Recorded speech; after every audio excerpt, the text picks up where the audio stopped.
Hey guys, Matt from soundrolling.com. Let me move my face over here. So, kind of continuing on the back of this kind of work schedule thing, people reached out in the DMs, which was very nice.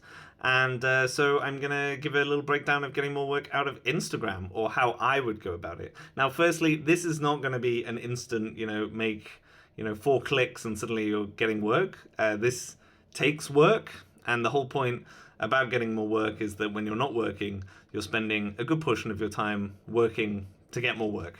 Until you amass a certain threshold of people that are kind of turning around, and then it's a bit of a flywheel of its own. So all of this work is going to pay off up front, and this could be if you're, for instance, transitioning from TV into corporate. This is also not just for people just starting out with zero network at all.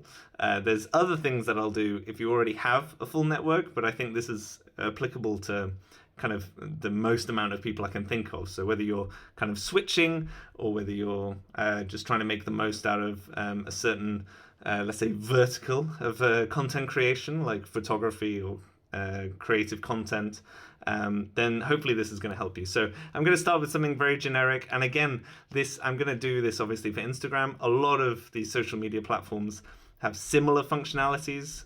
So again, draw your parallels where you like. You can do this on YouTube, you can do this on all sorts of stuff. And obviously, there's billions of people in the world, so that's also a good thing. So I've started with something very generic. I want to get into more film studios. So I can obviously type in a hashtag of film studio, and the algorithm is obviously going to get me stuff that either a lot of people have interacted with. And obviously, as you interact more with the algorithms, then the types of content and things, it should serve you better content, essentially. So let's just go to tags. It's probably the one everyone's most familiar with. Obviously, For You is just going to be very generic. So what we're going to do is we're going to go to places first. Bit of a left field thing. Again, maybe you want to, this is obviously very generic. Maybe you want to Google search kind of film studios and stuff, and then search that in Instagram, then under the places tab. And then we can see that we get obviously lots of different results. Obviously, hashtag film studio is going to get something different to just typing in film studio. So let's just do this and see what happens. We're obviously going to get the For You again. We're going to go to places. Generally, if it's already got your location enabled on Instagram, it's going to try and search what's nearby you. A good one, for instance, is going to be like this London Film Studios, I think. Is there like maybe a film school or something? Elstree Film, yeah. I don't know. Maybe the London Film Schools is good because that's probably got more people posting content on it. And again, this works both ways. So obviously I'm doing this to find more people. If you are posting content, I would always tag a place. Either it can be a place that might not necessarily be right where you are right now, but is related. So that's a little tip there. So adding a film studio every time you do a shoot would be good. So let's see, we're going to go to recent because obviously we want to interact with people's most recent content. It can be a bit weird if someone's, looking, it feels like people are looking back at your history if you interact with something a year ago. Although obviously the algorithms kind of hide a lot of stuff in your feed and just go with what's popular. So this one, let's see, we've got lots of people. Oh, there we go, shot in, so you know where this thing was shot, in stage D. Looks pretty cool. I don't know what it's about, but then look, they've tagged all the people that worked on it.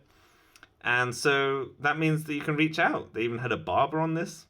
So again, depending on what I was going for, maybe I would then try and look at the producer, even looking at the cinematographer, because again, the amount of work that different people do, depending on the vertical that you're going for, such as I want to get more into photography, I want to get more into fashion, I want to get more into creative content, animation, you name it.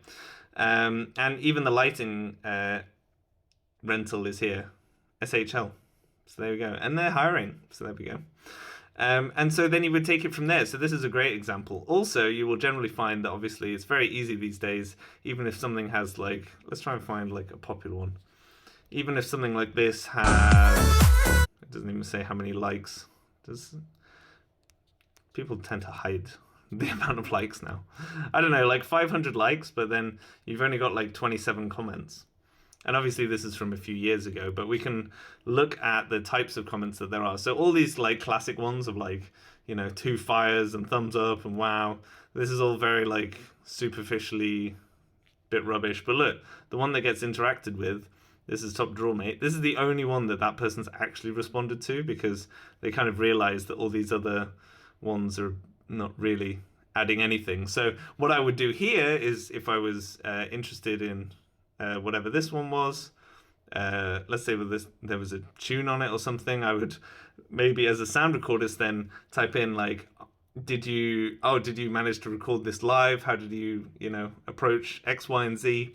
And then you're more likely to have a real interaction with this person. And that's what you're trying to do. You're trying to get known.